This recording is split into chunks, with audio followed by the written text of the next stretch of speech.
కంటికి ఇన్ఫెక్షన్స్ అంటే మన ఎన్వైరన్మెంట్లో పర్యావరణంలో ఎన్నో క్రిములు ఉంటాయి.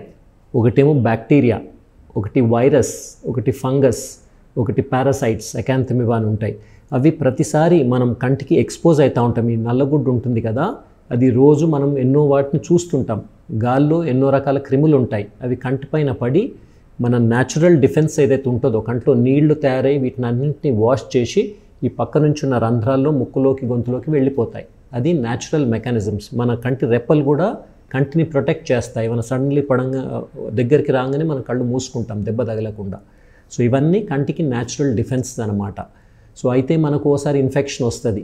ఇన్ఫెక్షన్ అంటే మనకు వేరోళ్ళ నుంచి మనకు కోల్డ్ వచ్చినట్టు, ఫ్లూ లాంటిది వస్తే అది కంటికి కూడా ఎఫెక్ట్ కావచ్చు. కళ్ళు ఎరుపుగా ఉంటాయి, గరగర అంటాయి, నీళ్లు గారుతాయి. సో అది ఒకరి నుంచి ఒకరికి స్ప్రెడ్ అయ్యే అవకాశం ఉంటుంది. సో అటువంటి కన్ను ఎరుపు ఉండి నీళ్లు గారి అటున్న వాళ్లకు మనము హ్యాండ్ షేక్ ఇవ్వద్దు. వాళ్ళు మాస్క్స్ పెట్టుకొని ఉంటే ఒకరి నుంచి ఒకరికి స్ప్రెడ్ కాదు.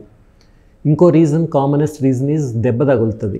మనకు గాల్లో ఉండేది ఏమన్నా వచ్చి పడడమో కంట్లో, లేకపోతే మనం పిల్లలు ఆడుకునేటప్పుడు ఏదైనా కట్టెపుల్ల గుచ్చుకపోవడమో, ఆకుతోటి ఏమైనా గీక్కపోవడమో, అటువంటి వల్ల ఈ కార్నియా అనే దానిపైన పుండయి ఇది తెల్లగా అయిపోతుంది. అట్లా మత్స అయితే చూపు పోతుంది. అది ఎమర్జెన్సీ.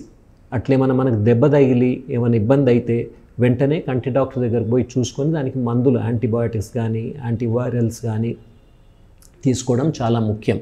అది నెగ్లెక్ట్ చేయకూడదు. సో ఇదొకటి.